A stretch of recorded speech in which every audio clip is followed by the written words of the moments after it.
Doctors at the Cardiothoracic Center at the Kolebu Teaching Hospital worried about the increasing number of cardiac cases reported daily. And U.S. President Barack Obama says North Korea should end what it is called its militancy, but says that the United States will take all necessary steps to protect itself and its allies.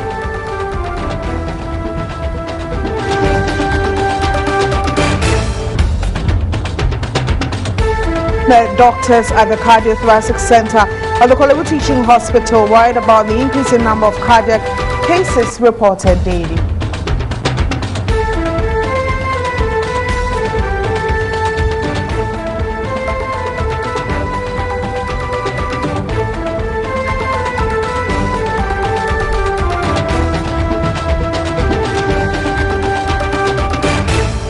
On international front, U.S. President Barack Obama says North Korea should end what he called its militancy, but says the United States will take all necessary steps to protect itself and its allies.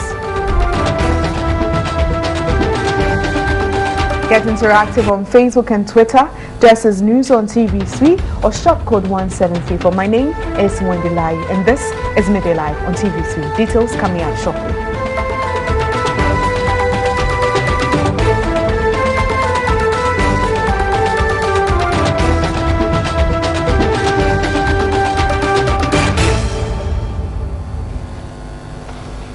Starts with one of our headline stories. And doctors at the Cardiothoracic Center at the Kolebu Teaching Hospital are worried about the increasing number of cardiac cases reported daily. According to a heart surgeon, Dr. Balfrijan, frequent intake of cholesterol and adoption of unhealthy lifestyle is leading people to the early graves. Sana Amakwe has his very report.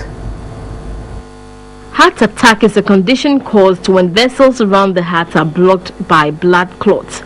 This prevents the heart from having access to blood to operate. The condition affects both young and old, but is mostly evident among adults.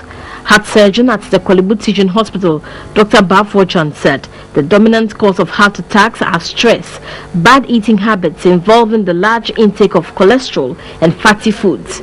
So these are the risk factors for heart attack: hypertension, diabetes, lack of exercises, obesity, eating fatty food, the palm nut soup, the granule soup, a lot of carbohydrate like the banku and the fufu and the kenkes. These are the risk factors. So if you look at them, you can see that every Ghanaian as of now can have heart attack. The disease starts with pains in the heart consistently. The illness is curable depending on the stage of the disease. About 5 people are treated with heart attacks every week from the cardiology department. Often people try to give first aid to a victim with the attack by compressing the heart, which is wrong. The immediate help one can offer a person with the attack is to allow the person lie down to reduce pressure on the heart. Normally when you have a heart attack, somebody will say, is the earlier you come, the better, to save even some of the tissues that are not dead, but they were getting little blood, so that we can open up so that you get enough blood as soon as possible.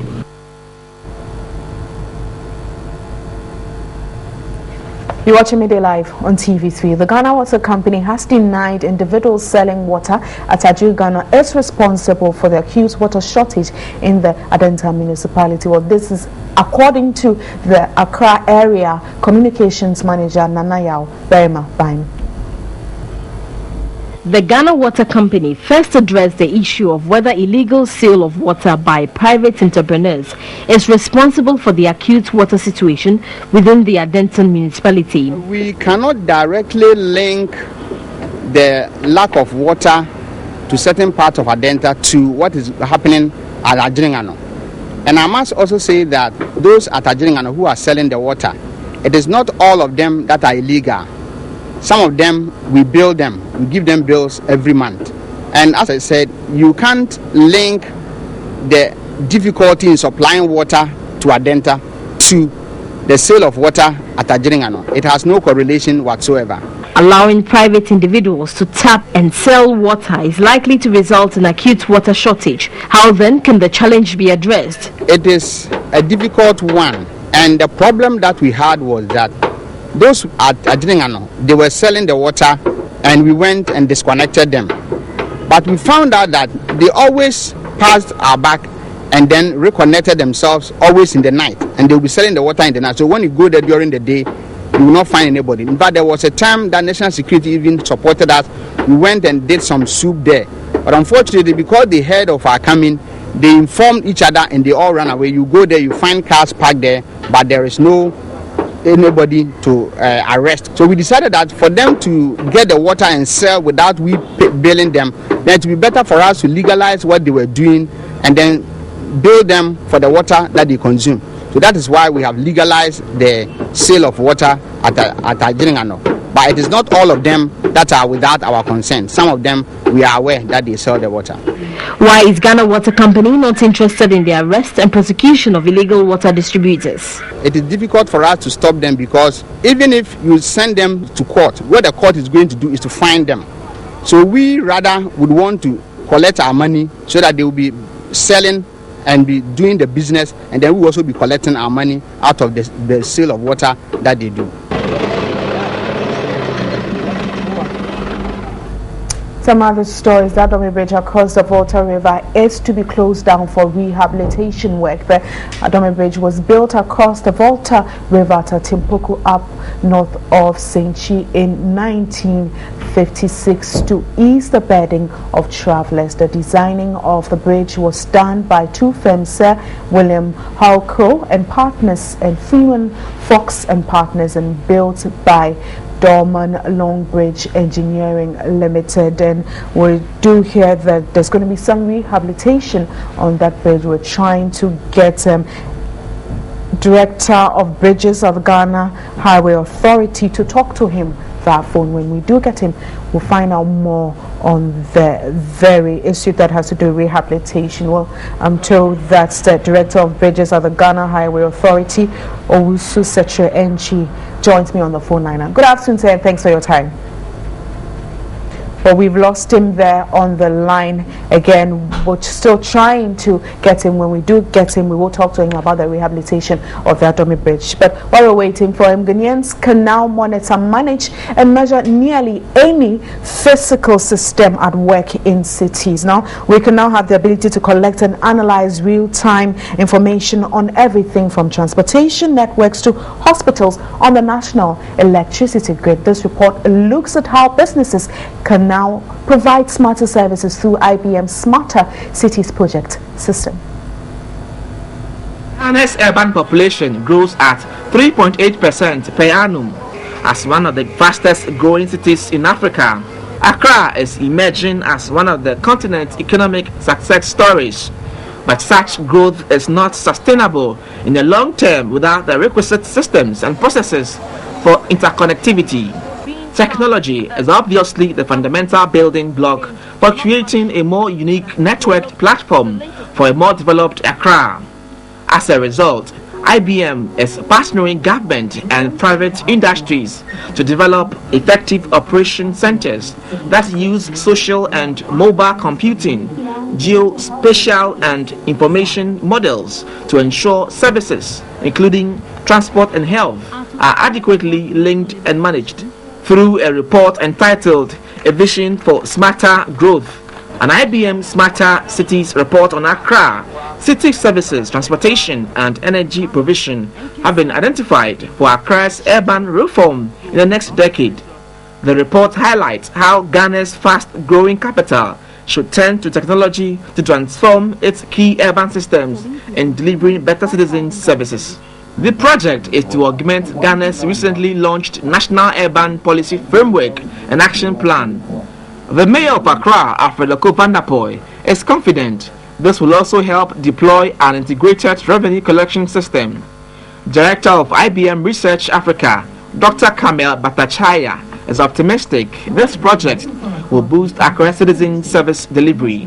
Country General Manager, IBM Ghana, Joe Mensah, believes this will ensure effective technological advancement for Ghana. IBM has the technology, the resources, and know-how to really drive these things. We've done it in other countries, other cities as well. And Accra, having such a promising future, we think we can do it here and take Accra to the highest levels.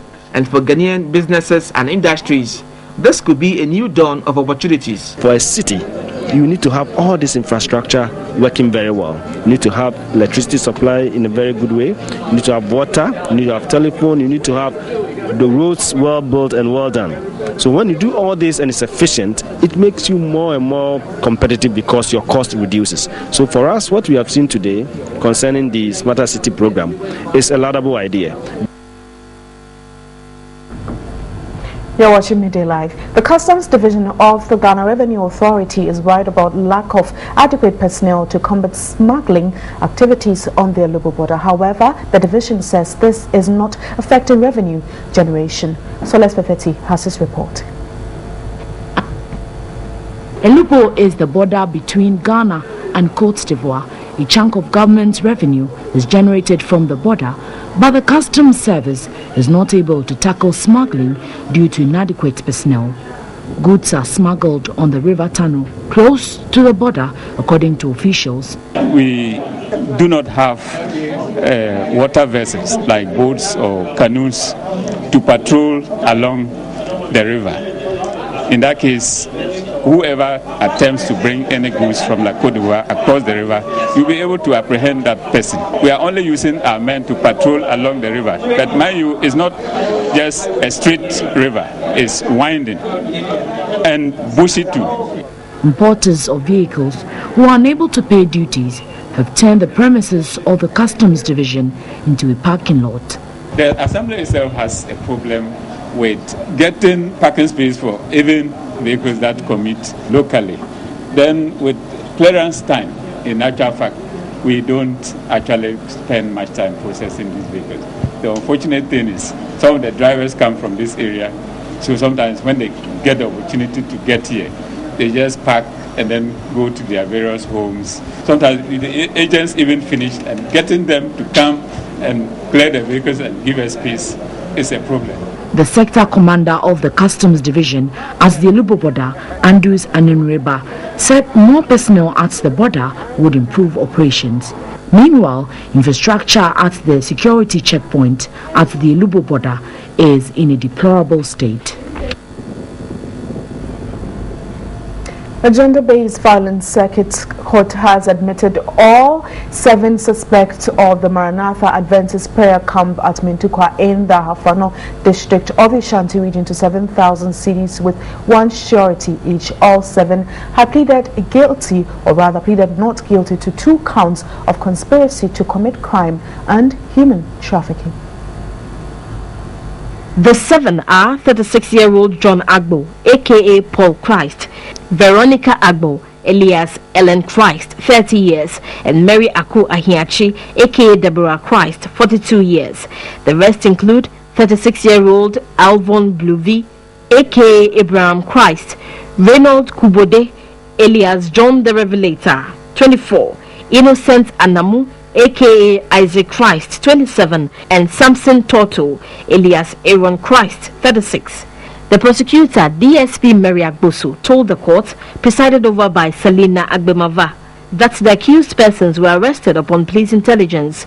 She said the police raided the Maranatha Adventist prayer camp at Mentukwa, near Pokokrum, in the Hafuano district of the Ashanti region.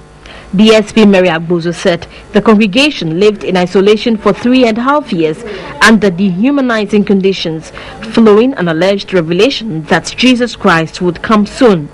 The prosecutor said the accused persons mobilized 18 victims, including children and women, from Aflao to the Mentukwa camp, where they denied them basic necessities of life, with some forced into marriages. DSP Mary Agbosu said those who violate their orders were often subjected to inhuman treatment, such as beating and forced labor. She said a 13-year-old victim is now a mother of an 11-month-old baby from a relationship with a 27-year-old man. But all 7 have pleaded not guilty to conspiracy and human trafficking and were admitted to 7,000 cedi bail with 1 surety each. We'll go back to the story on the Adome Bridge, and the Adome Bridge across the Volta River is to be closed down for rehabilitation works. The Adome Bridge was built across the Volta River at Atimpoku, up north of Senchi, in 1956 to ease the burden of travelers. This afternoon, I do have on the phone line the Director of Bridges at the Ghana Highway Authority, also Secretary Enchi. Good afternoon, thanks for your time. Good afternoon. All right. Now, what will the rehabilitation entail? The rehabilitation entails the complete reconstruction of the deck. Just that? When I say the deck, that is the part used by vehicles. Okay. And what is the cost of the rehabilitation? The cost of rehabilitation is about 15 million Ghana cedis. No, $50 million. Okay. And when will the bridge be closed, and how long will this rehabilitation work take? The rehabilitation work will take about 22 months. The bridge should have been closed this month, but ferries that have been ordered for the diversion haven't arrived yet. We're expecting them around June. Around so June. That's what I told a little bit of the delay in the closure. That's correct. Okay, so you're hopeful that by June you should have closed the bridge. That's correct. Is that the case? Yeah, that's the case. Okay. The building will be closed by June. That's correct. All right. So within the 23 months, is there any provision for alternate routes for the drivers or motorists who usually ply on that very route? The alternative route is the provision of the ferries that I just spoke about. We intend putting the ferries at Senchi. Senchi used to be the ferry site before the Adome Bridge was constructed. Okay. So putting a ferry at Senchi. And will there be some form of education for those who use that very route before it is closed? By all means, there will be an education before the bridge is closed. But looking at your position and where you find yourself, from your very own assessment, is the bridge in a very strong position as it is placed there? Looking at the number of years that bridge has been used and has been there, is the bridge in a good state, I should say? The bridge in a good state, I don't know what you mean by being in a good state. It's not in a very good state. That's the main reason why we need to do a major rehabilitation. Okay. Currently, we put a weight restriction on it. The weight restriction is 20 tons. So vehicles weighing more than 20 tons are not allowed to use their bridge currently. Okay. Okay. Well, thank you very much. Director of Bridges of the Ghana Highway Authority, also Secretary Enchi, and we're looking at the Adome Bridge, which will be rehabilitated, he said, probably in June, and that bridge will be closed for 23 months. He has indicated that there will be some form of publicity on that. You're still watching Midday Live. The Minister of Health of Benin has called for more partnership to increase knowledge sharing. She was addressing a joint team from Ghana's National Health Insurance Authority and the Benin Health Insurance Agency in Accra. From the Republic of Benin, led by their health minister, Dorothy Kane Gazat, was in Ghana to study the operations of the National Health Insurance Authority. The visit by the team is the second to Ghana's National Health Insurance Authority after officials from the Ethiopian health sector. When you see the Minister for Health herself pioneering such an arrangement, then you can tell clearly that this is a system that will begin on a very smooth and sound note, a system that would have full collaboration, cooperation and support from the Minister for Health, which is very key in the success of any health insurance scheme.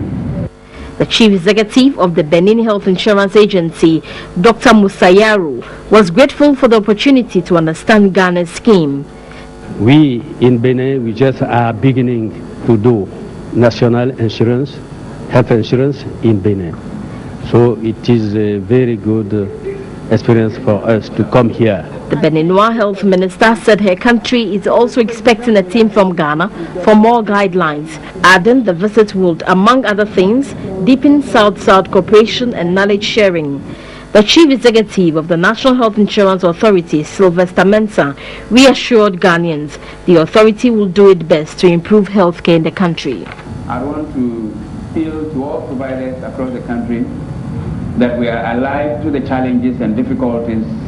We are not oblivious of the challenges that they face, and we want to assure them that government is working assiduously to ensure that by next month we are able to clear a minimum of 3 months, and by June, July this year, by the middle of this year, we would have reverted to the normal regime of clearing claims within a 60-day period. NonHealth doctors at the Upper East Regional Hospital in Bolgatanga are still rendering health services to patients with emergency inpatient and OPD services despite a nationwide strike action. Well, medical doctor of the hospital, Dr. Peter Bafo, told TV3 they took the decision to treat patients because health centers in the region are limited and mostly state-owned. A report by Tanko Mohammed Rabiu. A visit to the regional hospital by Upper East Regional correspondent revealed the active delivery of health services by 5 medical doctors, including 2 medical assistants and 6 Cuban doctors. Most of the consulting was done by the Cuban doctors and the medical assistants as the doctors visit wards diagnosing inpatients. Efforts to speak to the doctors on camera proved futile, but they confided their decision to render services is not in accordance to the strike actions, but are only trying to balance the health delivery gap between the South and the North. According to Dr. Peter Bafo, a lot of patients did not turn up in their numbers on the first day of the strike, thinking the hospital was affected by the strike. He also said pharmacists are also rendering services to patients. Some of the patients said they were fully satisfied with the commitment of the doctors and other supporting health staff in the region. The School of Public Health of the University of Ghana has introduced 1-year master's degree program in occupational hygiene. The program is to promote safety and a healthy working environment in industries. The programs to be studied include safety and health hazards in the petroleum industry and occupational respiratory disorders. Those to be admitted include medical practitioners, science graduates and safety managers. Julius Fobil is the head of the Department of Biological, Environment and Occupational Health Sciences. The whole rationale for this meeting is to bring our partners from industry, in civil service, in the private sector, in all aspects of the economic endeavor, to give us your feedback, their feedback on input into this program that we want to train occupational health practitioners who would be leaders in occupational health development in our country. The director of the Global Public Health in the United States of America, Thomas Robbins, spoke on the benefits of the course. Well, I brought 14 people from Ghana who were postdocs, meaning that they had completed either a PhD or a medical degree and were undergoing further training. And they came from anywhere from 4 months to a full year to University of Michigan. And that included a group of 3 people who were doing interdisciplinary work, again in the same area, which is a very difficult and important area here in Ghana of small-scale gold mining. The school identified toxic dust, sound-winning noise, gas and fumes as major hazards in the country.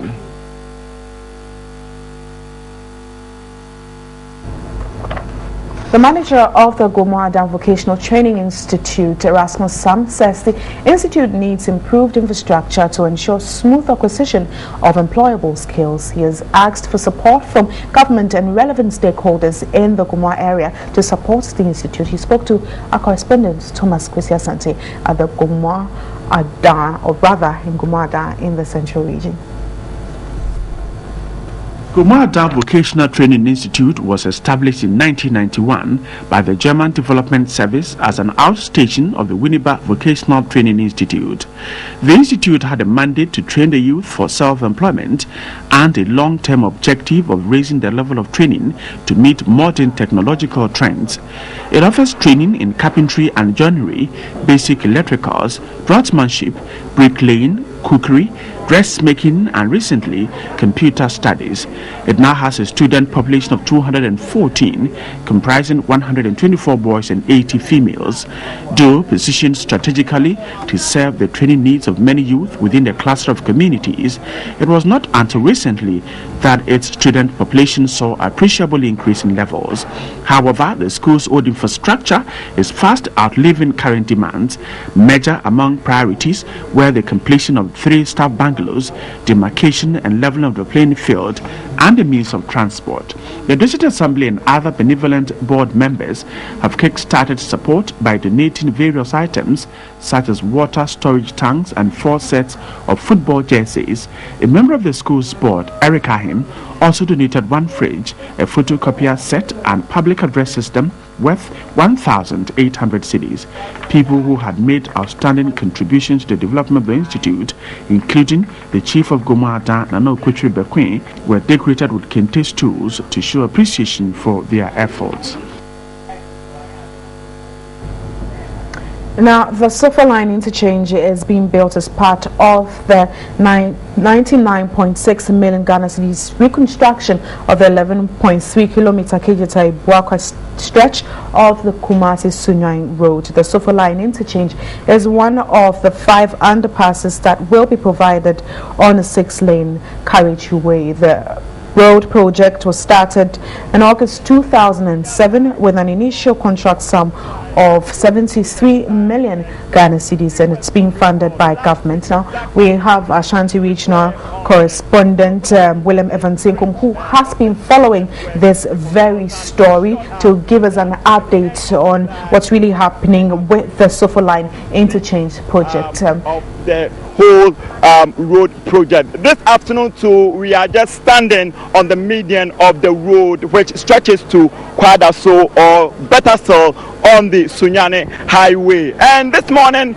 we kind of heard a very serious issue concerning this whole road project. There were rumors that contractors here have actually abandoned work. But I have with me here the consultant to this whole project, and he is going to tell us what is happening here. So Mr. Ato Dubra Pra, yes, is the consultant of the Sofa Line Road project. Sir, a very good afternoon to you. Yeah, good afternoon to you. Well, this morning the news was quite outrageous, or let me say there was kind of apprehension which has actually filled the atmosphere regarding contractors abandoning work. What is the reality on the ground?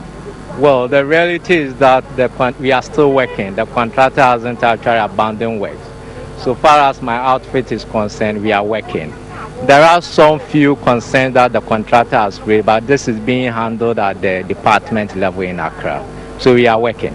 All right, so concerns, yeah, people, the viewing public wants to know, if you say concern, is it monetary or is it logistics or equipment? We just want to know what is actually troubling the contractor, because this project is very dear to the heart of every single Ghanaian, and most importantly, the people in the Ashanti region.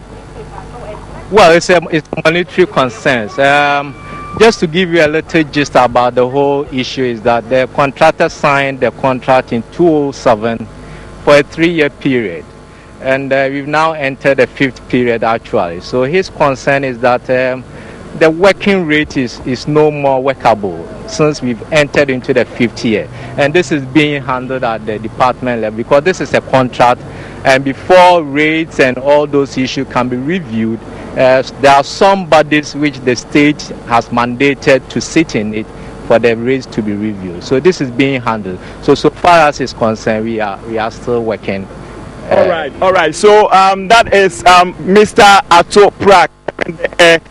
For us now, for us concerned, single thing is intact and work rate is actually steadily. Now, development here. So far, how far have you gone with work? The last time we spoke to you, you were talking about work rate, telling the viewing public that you've been able to complete the Upper Trapper end of the road to what do you call it? Sofolai. Now, what is the work rate now? The last time I indicated that we've opened up the front between Upper Trapper and Bekwai roundabout, and that is where we are working now. Our program is by July we are going to complete between Upper Trapper and Bekwai roundabout. That is with the Sofo line interchange. Okay, so I can see cars also moving along the other side of the road. Is it something indicating that this part of the road is substantially completed? Yeah, sure. So we've done the binder course, waiting for the final asphalt layer. So what we are doing is that we are going to complete the left-hand side, and we shall open that one to traffic whilst we work at the other places. All right, so that is the news here. There is no strike, as Mr. Ato Prabedu stated or cleared. Everything is ongoing beautifully and perfectly, and they are only hoping that work will continue to progress steadily to ensure that they meet the stipulated time. That is by the July or by the end of July. So I'll hand you back to Wendilayi for more updates on Midday Live. My name is William Evans Inkom. Thank you very much, William Evans Inkom. He was giving us an update on the Sofo line interchange. It has to do with a stretch from Kumasi to the Sunyang Road. But the press release from UTAG, signed by the national president of UTAG, Dr. Anthony Simmons, reads that UTAG has noted with grave concern some misinformation being peddled on issues that have culminated in the partial withdrawal of services by academic staff of the public university since April 2, 2013. It has found it necessary to respond to those acts of misinformation in order to set the record straight.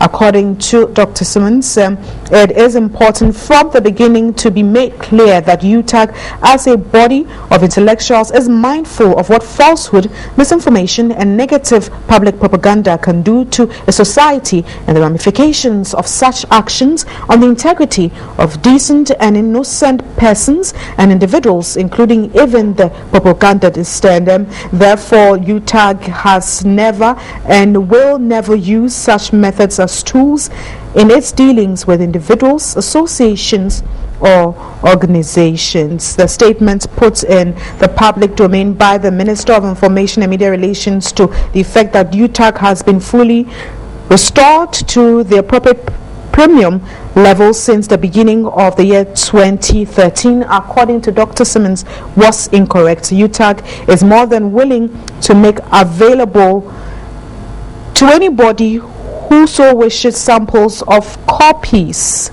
of the pay slips of its members for any month in 2012, and that's of any of the months to date in 2013, to verify if indeed there has been any such restoration.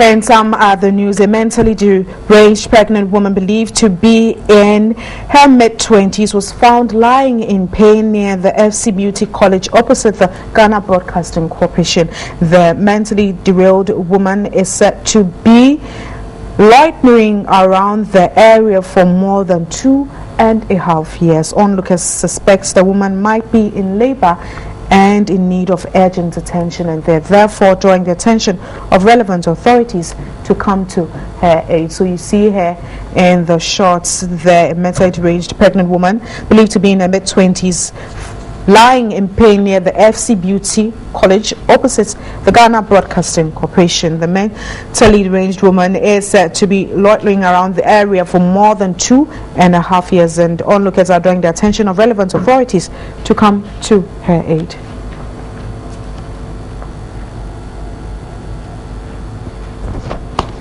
Well, the news returns shortly after this break, but Nanika Isari is standing by for business news. Don't go away.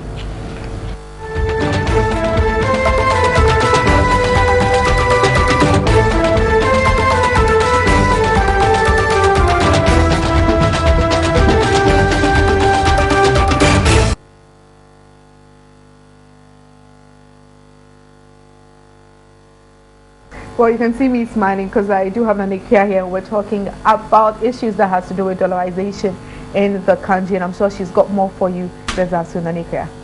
Right, so we've been finding out, Wendy, if indeed it is a criminal offense after all, or there's another take into it. Well, we have an analyst in the studio. He'll be telling us more about that. We'll also be delving more onto the Ghana Stock Exchange. But quickly, let's look at our very first story. Once again, good afternoon. It's time for business. My name is Nanekia Asari. Minister of Youth and Sports Elvis Ifiankra has inaugurated a 5-member committee to, among other things, investigate alleged financial malfeasance at the Ghana Youth Employment and Entrepreneurship Agency, formerly NYEP. The committee, under the chairmanship of Ferdinand Gunn, a senior partner of international audit firm Ernst & Young, has 8 weeks to submit its reports. Government seeks to review the impact of JIDA over the years in the wake of the mounting challenges that has bedeviled its operations to ensure that the program lives up to its mandate of providing jobs for the youth of Ghana. These challenges are beginning to gain prominence, especially with the recent media speculations about the possibilities of financial irregularities at JIDA. The membership of this 5-member committee have been carefully selected based on their track record of service, their rich experiences that cut across related fields of the mandates of the committee, and most significantly, their keen interest in the development and employment of the youth of our country. It is therefore with a great sense of responsibility and concern that government has decided to set up a ministerial impact assessment and review committee to inter alia help review the operations of JIDA and make recommendations on improving the long-term viability and sustainability of the program. In brief detail, the terms of reference of the committee will include to perform in-depth investigations of possible irregularities of crime and related financial losses and actions taken by management to recover possible embezzlement of money and other assets, as the case may be. Evaluate the administrative and accounting procedures and disbursement procedures that have been followed, to review and investigate any potential conflict of interest, among others. The committee is expected to complete its work within 8 weeks and shall have 2 weeks to submit its final report thereafter. However, the committee will submit interim reports to the minister every fortnight prior to the submission of the final report.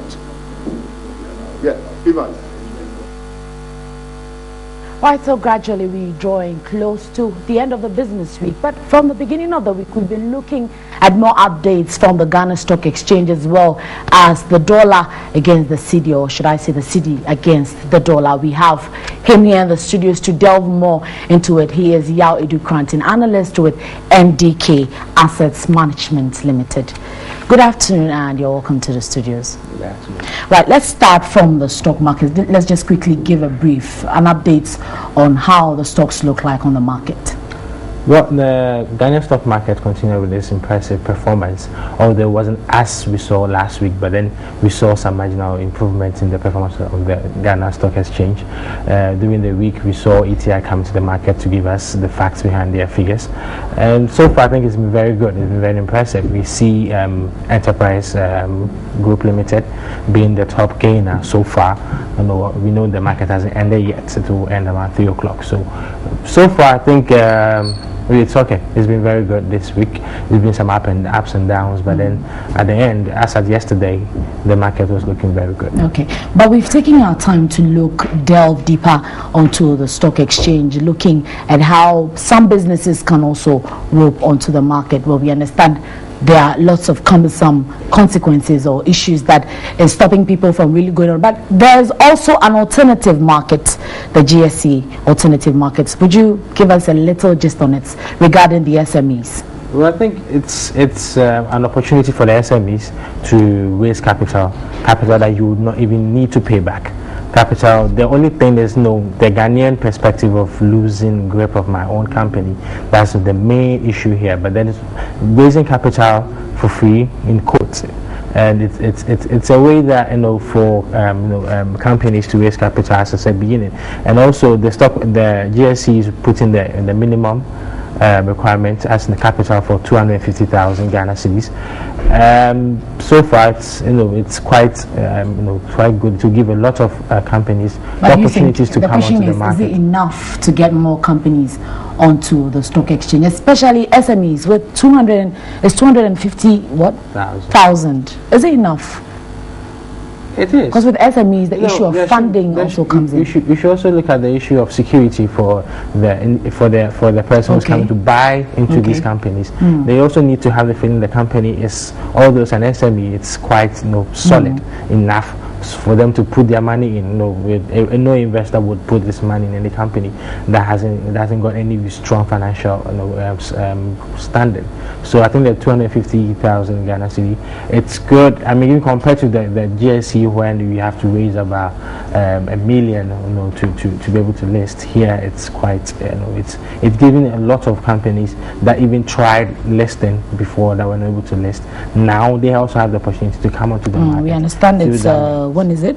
From May. From May. They can approach the GSC to at least. Yeah, from the information I had, I think the deputy MD said it would start in May. Yes. So for May, the only thing is the brokers will have to contact these companies and try to convince them, and then list them on the market. Just before we wrap up on this, let's look at the dollar against the cedi, or should I say the cedi against the dollar. I know you're trying to run away from this particular one, but entering a hotel here in Ghana, asking for accommodation, and they quote it in dollars, and can I get a cedi equivalent? He would have to go check again before he gives you the cedi equivalent. Is it right?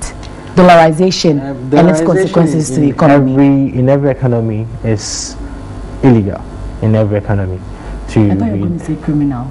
Illegal. Okay. So I think it's illegal in every economic sense to dollarize. It's not only using the dollar. Although we use dollarization, it's using other currencies, quoting prices in other currencies aside your own your own currency. Its effect on your own currency, it's what we are experiencing here in Ghana. I mean, every year after year after year, the Ghana cedi keeps falling because there's always high demand for dollars and for other currencies. Because so what is the way out? The way out, I think last year the Bank of Ghana came up with a policy that they're going to stop dollarization. I don't know how far they've gotten yet, but then I think so far work has been done about that, and then we're hoping that for some period we should be able to. You agree more needs to be done, right? Yeah, sure. Right. Yawedu says more needs to be done regarding dollarization and its consequences to Ghana's economy. Yao Edu Kranting is analyst with NDK Assets Management Limited.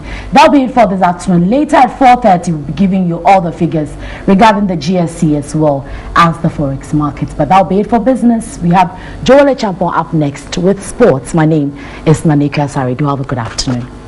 Obviously, match day one of the Globe Premier League seems to be very interesting. Tomorrow we have a match, and also on Sunday. But the important thing is the draw for the semi-finals of the UEFA Champions League and the Europa as well has been held today in Nyon, Switzerland. And we have all the updates here. Also, we'll be talking about Dragon Boat over the weekend. It's happening in Bigadam. Over to you. All right, so we're back after this with more on the sports segment. Okay, let's quickly start with our very first story this afternoon that has to do with the fixtures of match day 21 of the Globe Premier League. Let me quickly run by you who will be facing who in match day 21 of the Globe Premier League games that are supposed to be held over the weekend at the various league centers here in Ghana. So there you have it. At the Calrendorf Park tomorrow, we have one game tomorrow in the Globe Premier League. It's Liberty Professionals who will be facing Edubiase FC at the Calrendorf Park. And on Sunday at the Golden City Park, Chelsea will be matching King Faisal Block Boot for Boot, and at the Pando Park, Heart of Lions will be welcoming Mediama League leaders on the Globe Premier League, and at the Babayara Sports Stadium,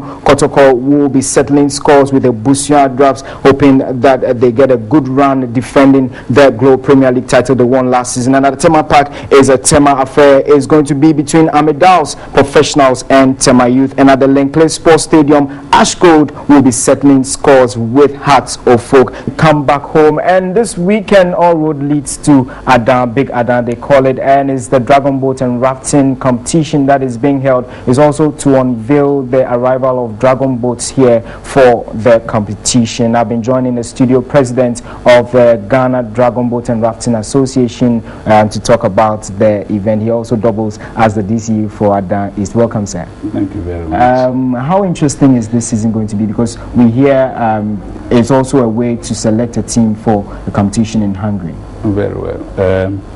I must admit that it's really going to be very interesting, because this is the first time we're having a national championship, and so there is that enthusiasm in the whole program and arrangement. And like you said, we are expecting people from all over the country to throng Adan tomorrow. Okay, and also, I mean, what really, I mean, has gone into this, and how interesting has it been so far? Have you been able to get, I mean, various people from the coast to participate in this event? Yes, we have clubs or crews in the Volta region. People are coming from beyond Accra, that is Cape Coast side. People are coming from Accra city area. They are coming from Botiano and the rest. And so in all we have about 16 teams or crews, if you like, competing tomorrow for the national championship. Okay, safety is one important part of it also. I mean, yes. What have you put in place to ensure safety for the sportsmen? A lot of arrangements have been done with the district health the hospital at Adan to take care of any eventualities or situations that will warrant that they come in to assist us. Okay. Honorable, also going forward, I mean, which dignitaries are we going to expect there tomorrow? Yes, as you know, we have placed a lot of emphasis on football. And just before now, I have witnessed a situation where you have presented news about football, which is foreign to the culture of Ghana. But Dragon Boat, or if you like, paddling, it's a traditional thing we have been doing. And so I believe that we need to promote that. And that is what the Better Ghana agenda of His Excellency the President is about. To actually spread our arms, look around, look at the potentials we have, develop them, you understand. And so the Better Ghana agenda of His Excellency the President is about this. So we want to develop the talents we have, the potentials we have. And so we have realized that we have a lot of potentials at the countryside. The youth, if you like, have a lot of vim, have a lot of energy, which can bring a lot of laurels to Ghana instead of over-focusing on football, which we have done all these years. And we believe that this brings on board the chiefs. You can't find any chief, when football is being played. But come tomorrow, you find all the chiefs from Volta region, all the chiefs from Greater Accra region and beyond, all coming to participate. So it tells you, that this one has come to stay. It is our own product, it is our own culture, and we need to embrace it, and that is what we are about. Okay, thank you very much, Honorable. We've been looking at the Dragon Boat and Rafting Association. The Dragon Boat competition comes off at Big Adan tomorrow, and if you are a fan of Dragon Boat or rafting, then make your way to Big Adan tomorrow as we select a team to represent Ghana in Hungary in July for the World Competition. That's about way of sports here. We'll be coming your way with more sports update later on News 360. My name is Jola Champon. Have a good afternoon.